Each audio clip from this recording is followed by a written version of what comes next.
मान्यवर 6 साल से करीब 6.5 साल से मणिपुर में भारतीय जनता पार्टी की सरकार है। मणिपुर में भारतीय जनता पार्टी सरकार बनी तब से 3 मई तक एक भी दिन कर्फ्यू नहीं डालना पड़ा। मैं मेरी बात आग्रह के साथ कहना चाहता हूं। मणिपुर में भारतीय जनता पार्टी की सरकार के 6 साल पूरे हो गए। 6 साल में मणिपुर में एक भी दिन कर्फ्यू नहीं डालना पड़ा। मणिपुर के अंदर एक भी दिन बंद नहीं रहा। मणिपुर के अंदर एक भी दिन ब्लॉकेड नहीं हुआ और उग्रवादी हिंसा लगभग समाप्त हो गई। ये 6 साल का भारतीय जनता पार्टी के शासन का इतिहास था।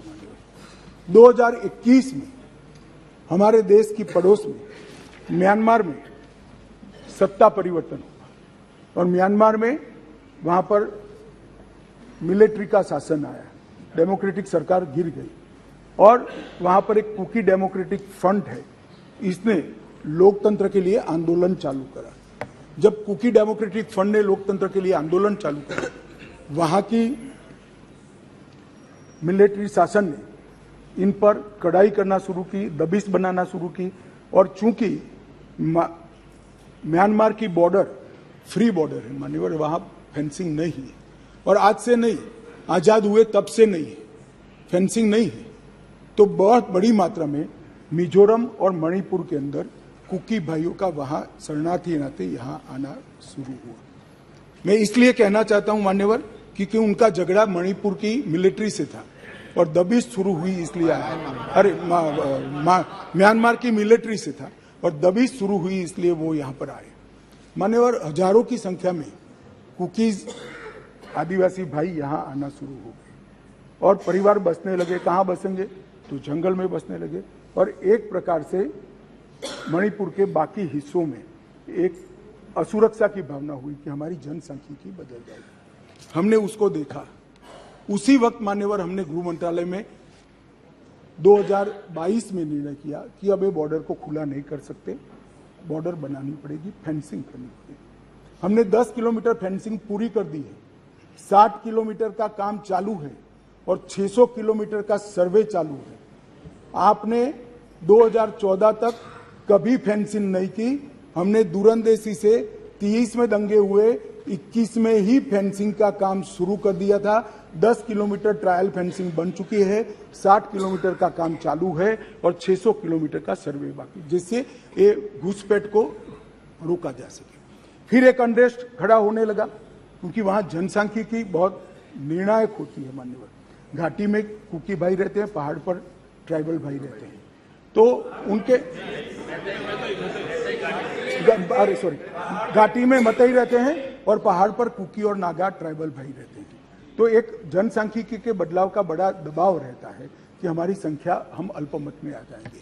तो इसके लिए हमने लगभग जनवरी महीने से हमने वहां पर जितने भी शरणार्थी आए थे उनको एक परिचय पत्रक देने की शुरुआत की।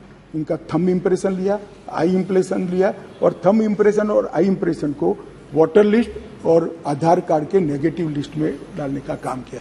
ऐसा नहीं है मान्यवर कि यहाँ गृह मंत्रालय के कंट्रोल रूम में कोई आंख मूंद कर हुआ।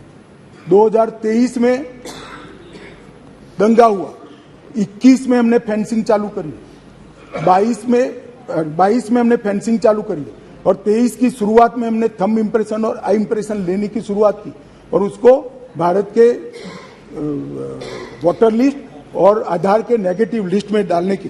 फिर भी ये जिस प्रकार से संख्या बढ़ती गई, एक असुरक्षा की भावना मतई लोगों में फैलती गई मान्यवर। ये जो वहां पर एक फ्री रेजिम है, नेपाल की तरह वहां पासपोर्ट नहीं चाहिए। अब ये मत कहना है कि हमने क्यों नहीं करा, 1968 से करा हुआ है भाई।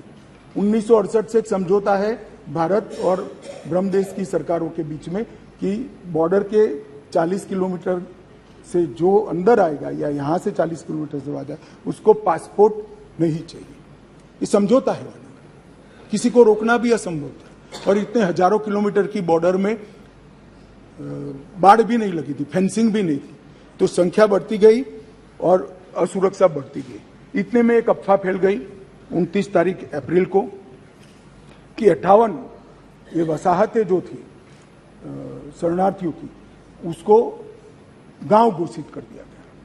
अब गांव घोषित करने की अफवाह से ही घाटी में बहुत बड़ा अनरेस्ट शुरू हुआ मान्यवर, और वो अनरेस्ट को भी हमने माइक वाली जीपे चलाई, बताया गया कि भाई कोई गांव घोषित नहीं हुआ है, मगर अफवाहें जब फैलती है तब फैलती है अविश्वास का वातावरण। और घोषित जंगल गांव घोषित किया, जंगल गांव घोषित किया, जो वसाहतें थी उसको, तो उनको लगा है परमानेंट अब यही बस जाएंगे, तो एक अनरेस्ट खड़ा हुआ। उसके बाद में आग में तेल डालने का काम हाईकोर्ट मणिपुर के अप्रैल महीने में आए हुए एक फैसले ने कहा, जिसने सालों से पड़ी हुई एक लंबित पिटीशन को अचानक चलाया। अचानक चलाकर ना भारत सरकार के ट्राइबल आयोग को शपथ पत्र लिया, ना भारत सरकार के ट्राइबल डिपार्टमेंट का लिया, ना भारत सरकार के गृह मंत्रालय का लिया, ना मणिपुर सरकार का लिया, और अचानक ही कह दिया कि 29 अप्रैल के पहले इस मतई जाति को ट्राइबल घोषित कर दी गई। इससे पहाड़ पर बहुत बड़ा अनरेस्ट हुआ, ट्राइबलों में बड़ा अनरेस्ट हुआ कि अब मतई ट्राइबल बन जाएंगे तो हमारी नौकरी हो गई। स्पर्धा का भाव होता है और स्वाभाविक है, एक कोई कानूनी प्रक्रिया के बगैर एक ऑर्डर कर दिया गया, जिसके कारण ऊपर भी, नीचे ऑलरेडी अनरेस्ट चालू था, ऊपर भी अनरेस्ट हुआ, और 3 तारीख को एक रोली के अंदर एक क्लैश हो गया माने, और क्लैश होने के बाद दंगे चालू हुए जो अब तक अशांत परिस्थिति को बनाए हुए हैं। अब इस परिस्थिति को आप वो क्यों नहीं गया, ये क्यों नहीं गया, इस तरह से आप तुलना मत करिए। ये परिस्थिति जन्य दंगे है मान्यवर। मैं आगे भी कहना चाहता हूँ, इसके साथ एक बहुत बड़ी बात दूसरी भी हुई है कि वहाँ मिलिट्री का शासन आने के बाद थोड़ी ढिलास आ गई है, और नारकोटिक्स का भी बहुत बड़ी तस्करी म्यांमार की ओर से मणिपुर की ओर हुई है। इसके व्यापार से भी बहुत बड़ा अनरेस्ट हुआ है। मगर जो क्लिंचिंग चीज थी वो कोर्ट का जजमेंट थी, उसकी अंतिम तारीख 29 मई थी, और इसके विरोध में एक जुलूस निकला। जुलूस में दोनों ग्रुपों के बीच में भिड़ंत हुई, और देखते देखते घाटी में और पहाड़ पर दोनों जगह एक दूसरे पर हमले करना, हिंसा करना शुरू हो गया।